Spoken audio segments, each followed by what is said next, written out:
Hello everyone, आज़ाद high school की online classes में आपका स्वागत है। आज हम पढ़ेंगे कक्षा 7वीं की हिंदी व्याकरण का पाठ 4, जिसका नाम है शब्द भेद, जिसे इंग्लिश में टाइप्स ऑफ वर्ड्स कहते हैं। तो चलो समझें कि शब्द भेद क्या है। ध्वनियों के सार्थक मेल को शब्द कहते हैं, जैसे घर, सुंदर, दुकान, किरण, प्रकाश आदि। ये सभी सार्थक शब्द हैं। भाषा में केवल सार्थक शब्दों पर ही विचार किया जाता है, निरर्थक शब्दों पर नहीं। इन्हीं शब्दों से वाक्य बनाकर हम अपने भावों, विचारों या सूचनाओं का आदान प्रदान करते हैं। इससे स्पष्ट होता है कि भाषा में शब्दों का बहुत महत्व है। शब्द ना हो तो हम पूरी बात कहने के लिए वाक्य नहीं बना सकते। आगे है पद।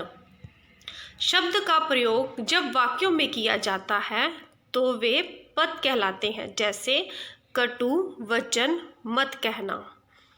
तो इन चारों शब्दों से वाक्य बनता है। कटु वचन मत कहो। वाक्यों में प्रयुक्त होने पर ये सभी शब्द कटु विशेषण हो गए, वचन संज्ञा, मत कहो क्रिया, पद कहे जाएंगे। आगे शब्दों के भेद। आगे नंबर 1 पे है स्रोत, उत्पत्ति के आधार पर। ये शब्द कहाँ से आया। आगे दूसरा है व्युत्पत्ति या फिर रचना के आधार पर, वे बना कैसे है। तीसरा है अर्थ के आधार पर, उसके कितने अर्थ हैं। अगला है प्रयोग के आधार पर, उसका प्रयोग कैसे होता है। सबसे पहले स्रोत या उत्पत्ति के आधार पर निम्नलिखित अंश को पढ़ना है। अभी हमने संयोग की बात थी। जब हम विश्राम गृह पहुंचे तो पता लगा कि सिंहों की फिल्म बनाने के लिए टेलीविज़न वालों का दल भी पहुंचा हुआ है। हमने देखा स्थानीय लोग लाठी लिए पगड़ी बांधे खड़े थे। वे अधिकारियों और टेलीविज़न वालों से भी संपर्क स्थापित किया।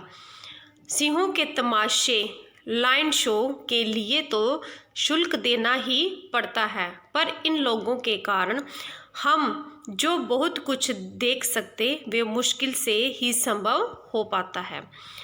क्या आपने ऊपर दिए गए अंश के शब्दों पर ध्यान दिया। हिंदी भाषा में लिखा छपा अंश होते हुए भी इसमें कुछ शब्द संस्कृत के हैं, जैसे विश्राम गृह, सिंह, संपर्क आदि। अंग्रेजी, अरबी और फारसी भाषाओं के शब्द भी हैं, जैसे टेलीविज़न, लाइन शो, मुश्किल आदि। कुछ देशी शब्द भी हैं, पगड़ी, लाठी आदि। इस प्रकार उत्पत्ति के आधार पर हिंदी में शब्द 4 प्रकार के होते हैं। कौन कौन से। तत्सम शब्द, तद्भव शब्द, देशीय शब्द और आगत शब्द। सबसे पहले पढ़ेंगे तत्सम शब्द। संस्कृत के वे शब्द जो यूं के त्यों यानी कि हिंदी में भी चल रहे हैं, उन्हें तत्सम शब्द कहते हैं, जैसे संयोग, विश्राम गृह, शुल्क, दुग्ध, दधि, क्षेत्र, नायक आदि। आगे अगला है तद्भव। जो शब्द तत्सम शब्दों से विकृत होकर हिंदी में आए हैं, उन्हें तद्भव शब्द कहते हैं, जैसे वार्ता से भात, दुग्ध से दूध, लोक से लोग, दधि से दही, हस्त से हाथ, मस्तक से माथा आदि। ये संस्कृत के शब्द हैं जो इनका रूप बदल गया है और फिर ये हिंदी भाषा में आए हैं, उन्हें तद्भव शब्द कहते हैं। आगे तत्सम और तद्भव शब्दों के उदाहरण दिए गए हैं। तत्सम शब्द स्वर्ण और तद्भव सोना। कोकिला का कोयल, चंद्र का चांद या चंदा, उज्ज्वल का उजाला, मयूर का मोर, मित्र मीत, बधु बहू, सत सो, सत्य सच, सौभाग्य सुहाग, धन्य धान, माता माँ, अष्ट आठ, आश्चर्य अचरज, कर्ण कान, दंत दांत, मुख मुंह, नासिक नाक, धूम धुआं। आगे चलिए पर्वत पहाड़, कपाट किवाड़, भिक्षा भीख। अगला है देशज शब्द। जो शब्द संस्कृत से भिन्न है और गांव देहात भी भाषाओं से आए हैं उन्हें देशज शब्द कहते हैं, जैसे लाठी, पगड़ी, साफा, रस्सी, खिड़की आदि। क्षेत्रीय प्रभाव से हिंदी में आए कुछ देशज शब्द हैं गाड़ी, पगड़ी, जूता, रोड़ा, भिंडी, लोटा, खिड़की, खिचड़ी, ठेठ, पुनगी, डिबिया, चस्का, लड़का, गुड़िया, गरोंदा, तेंदुआ आदि। अगला है आगत शब्द, जिसे विदेशी भी कहते हैं। सभी जीवित भाषाओं में शब्दों का आदान प्रदान होता है। जो शब्द विदेशी भाषाओं से हिंदी में लिए गए हैं उन्हें आगत शब्द कहते हैं, जैसे अंग्रेजी से आए हैं अफसर, engine, mile, foot, metre, rail, cinema, photo, computer, box आदि। अगले हैं फारसी से आए हैं अफसोस, आबरू, आमदनी, उम्मीद, कबूतर, खामोश, गुम, जादू, जोश, पैदावार, सौदा, हफ्ता, हजार आदि। ये है अरबी यानी कि फारसी से आए। अगले है अरबी से अक्ल, अमीर, अक्सर, आदमी, इनाम, इज्जत, इमारत, कर्जा, कसरत, कीमत, कुर्सी, तमाशा, हुक्म, हवालात, हौसला आदि। ये है अरबी से आए हुए शब्द। अगला है तुर्की से आका, काबू, कालीन, कुली, कैंची, चमका, छुरी, चमचा, तोप, बहादुर, बेगम आदि। अब आए हैं पुर्तगाली से अनानास, अलमारी, गोदाम, माली, गमला, बरामदा, बाल्टी, तौलिया आदि। ये हो गए पुर्तगाल से आए हुए शब्द। आगे देखिए, क्या आप जानते हैं अन्य भाषाओं से आए शब्द हमारी भाषा को अधिक समृद्ध बनाते हैं। विदेशी भाषाओं के अतिरिक्त तमिल आदि भारतीय भाषाओं से भी हजारों शब्द हिंदी में आए हैं। अंग्रेजी के कुछ शब्दों की उत्पत्ति समझी, जैसे शैम्पू, चापना यानी कि गांठ का, खाट, कैंडी, खांट का, डेको। ऐसे ही ये शब्द भारतीय मूल के ही हैं। अगला चलिए, रचना के आधार पर। रचना या बनावट के आधार पर शब्द 3 प्रकार के होते हैं। पहला है रूढ़ शब्द। जो शब्द किसी वस्तु विशेष के अर्थ को प्रकट करते हैं तथा उनके खंड करने पर कोई अर्थ नहीं निकलता उन्हें रूढ़ शब्द कहते हैं। जैसे शिक्षा, अगर शिक्षा को शी जमा शा करके लिखे दें तो इसका कोई अर्थ नहीं निकलेगा। अगला है पूजा, पू और जमा जा, इन दोनों को हमने अलग अलग करके लिख लिया तो इनका भी कोई अर्थ नहीं। आगे नाम का ना जमा म, हाथ का हाथ जमा थ। तो ऐसे शब्द रूढ़ शब्द कहलाते हैं। जो हम अलग अलग कर देंगे तो इनका कोई अर्थ नहीं निकलेगा, इन्हें रूढ़ शब्द कहते हैं। अगला चलिए, ख यौगिक शब्द। रूढ़ शब्दों के योग से बने यानी कि मेल से बने शब्दों को यौगिक शब्द कहते हैं। जैसे राजपुत्र, राज जमा पुत्र, कर्म भूमि, कर्म जमा भूमि, व्यायामशाला, व्यायाम जमा शाला, पाठशाला, पाठ जमा शाला, ईश्वर भक्ति, ईश्वर जमा भक्ति आदि। ये सारे यौगिक शब्द हैं जिनको हम अलग अलग करेंगे तो उन दोनों शब्दों का अर्थ होता है। अगला चलिए, योग रूढ़ शब्द। सार्थक खंडों के योग से बने विशेष अर्थ देने वाले शब्दों को योग रूढ़ शब्द कहते हैं। समास के शब्द इनके अंतर्गत आते हैं। जैसे योग रूढ़ शब्द देखिए, चतुरानन यानी कि साधारण अर्थ इसका है 4 सिर वाला और विशेष अर्थ है ब्रह्मा जी।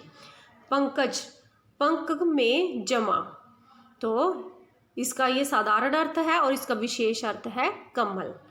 चतुर्भुज, साधारण अर्थ है इसका 4 भुजाओं वाला और विशेष अर्थ है विष्णु जी। निशाचर, रात में विचरण करने वाला, ये हो गया इसका साधारण अर्थ और विशेष अर्थ है राक्षस।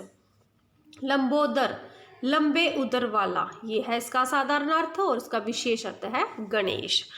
अगला चलिए, तीसरा है अर्थ के आधार पर। अर्थ के आधार पर कई प्रकार के शब्द होते हैं, जैसे एकार्थी शब्द, जिन शब्दों का एक ही निश्चित अर्थ हो, एक ही मतलब हो, उन्हें एक अर्थी शब्द कहते हैं, जैसे मित्र, सूर्य, हर्ष आदि। इन शब्दों का केवल एक ही अर्थ होता है, इसलिए इनको एकार्थी शब्द कहते हैं।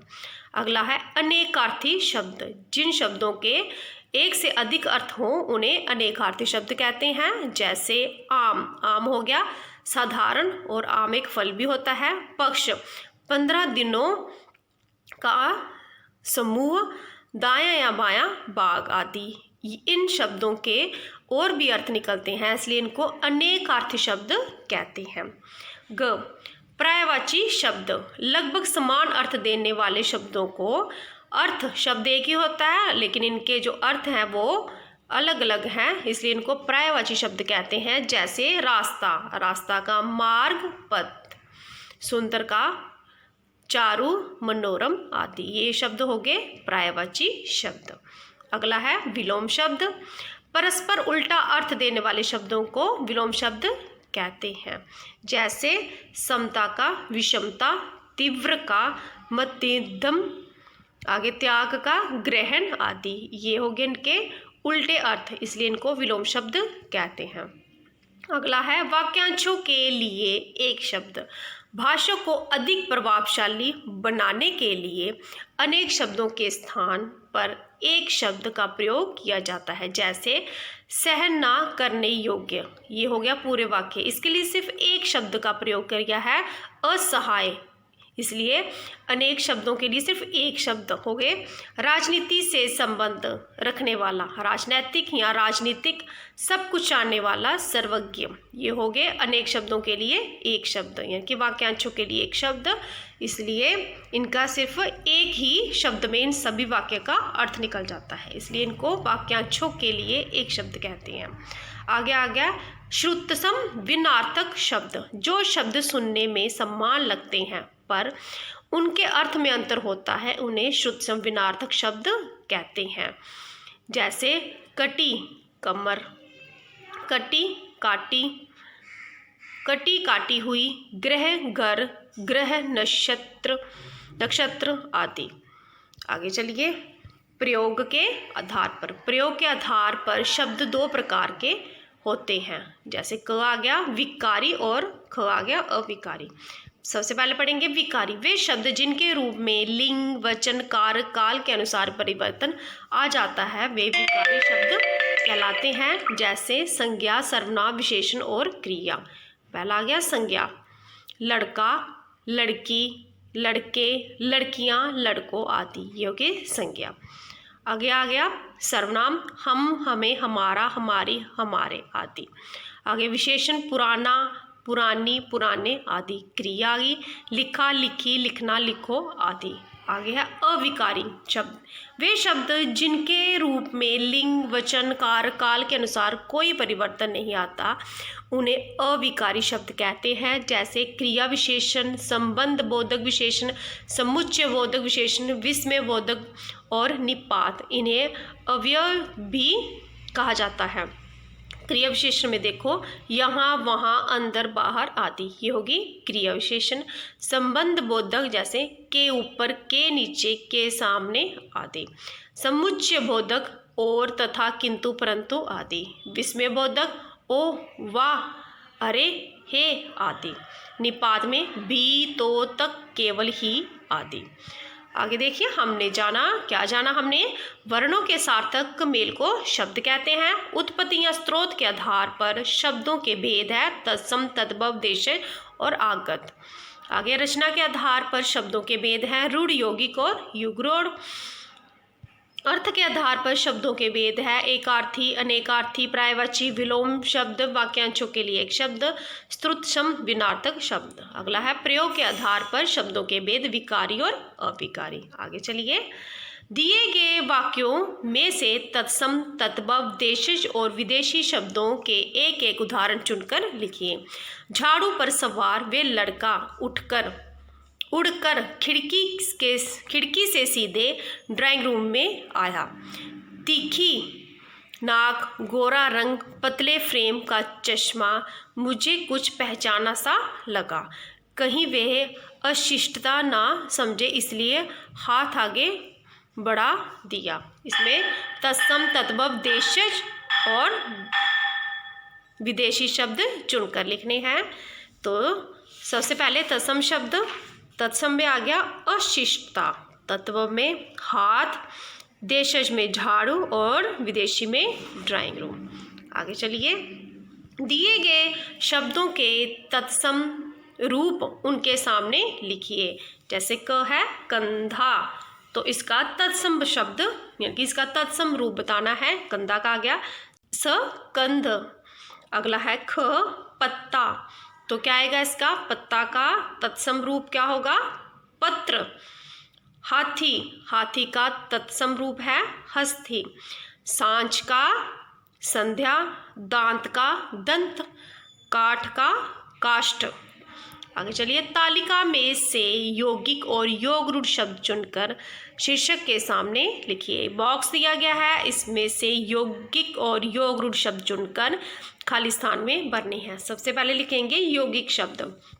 यौगिक शब्द में आएंगे निवास स्थान, सेनापति, पुस्तकालय, ईश्वर भक्ति, राजपुत्र, पाठशाला। ये हो गए यौगिक शब्द। अगला है योग रूढ़ शब्द। लंबोदर, रावण, विष्णु, जलज, गोवर्धन, सुलोचना। ये हो गए योग रूढ़ शब्द। आगे चलिए, कुछ नया करें। चित्र वर्णन, तत्सम, तद्भव, देशज और विदेशी शब्दों की सहायता से चित्र वर्णन करते हुए कविता पूरी कीजिए। यहाँ पे चित्र दिया गया है और कविता की अधूरी पंक्तियाँ दी गई हैं और खाली स्थान में उन कुछ शब्द जो है लिखने हैं और इस कविता को पूरा करना है। और चित्र वर्णन में आए तत्सम, तद्भव, देशी और विदेशी शब्दों को चुनकर लिखना है। ये आपने खुद करना है। आगे चलिए, दिए गए वाक्यों के लिए सही विकल्प टिक का चिन्ह लगाएं। क, इनमें से कौन सा शब्द तद्भव रूप नहीं है? कौन सा है जो तद्भव रूप नहीं है? अंधेरा, मोर, रात, सत्य। इनमें जो लास्ट वाला है सत्य, वो तद्भव रूप नहीं है, तो सत्य के ऊपर टिक लगानी है। अगला ख है, इनमें से कौन सा शब्द तत्सम रूप नहीं है? मयूर, स्वर्ण, दूध, अश्रु। तो कौन सा है जो तत्सम रूप नहीं है? इनमें है तीसरा वाला दूध, तो दूध के ऊपर टिक लगानी है। ग, इनमें से कौन सा शब्द आगत शब्द नहीं है? अतिथि, होटल, कॉफी, टेबल। इनमें से जो दूसरा है वो आगत शब्द, जो पहला है अतिथि, वो आगत शब्द नहीं है, तो अतिथि शब्द के ऊपर टिक लगाइए। अगला चलिए, अपमान का विलोम शब्द क्या होगा? ख्याति, सम्मान, बदनामी, निर्मल। इनमें सम्मान जो है वो अपमान का विलोम होगा, तो सम्मान शब्द के ऊपर टिक लगाओ। अगला चलिए ना, कौन सा शब्द सेवक का प्राय नहीं है? नौकर, दिनकर, दास, परिचायक। तो इसमें जो है वो दूसरा दिनकर के सेवक का प्राय नहीं है, तो दिनकर वाले में टिक लगाओ। च, इनमें से कौन सा अविकारी शब्द नहीं है? संबंध बोधक, समुच्चय बोधक, सर्वनाम, क्रिया विशेषण। तो इसमें जो तीसरा वाला है सर्वनाम, वो अविकारी शब्द नहीं है। आगे चलिए, दिए गए वाक्यों में सही या गलत का चिन्ह लगाएं। क, उत्पत्ति के आधार पर शब्द 3 प्रकार के होते हैं, ये जो है वो गलत है। सम्मान, ख, समान अर्थ वाले शब्द अनेकार्थ शब्द कहलाते हैं, ये भी गलत है।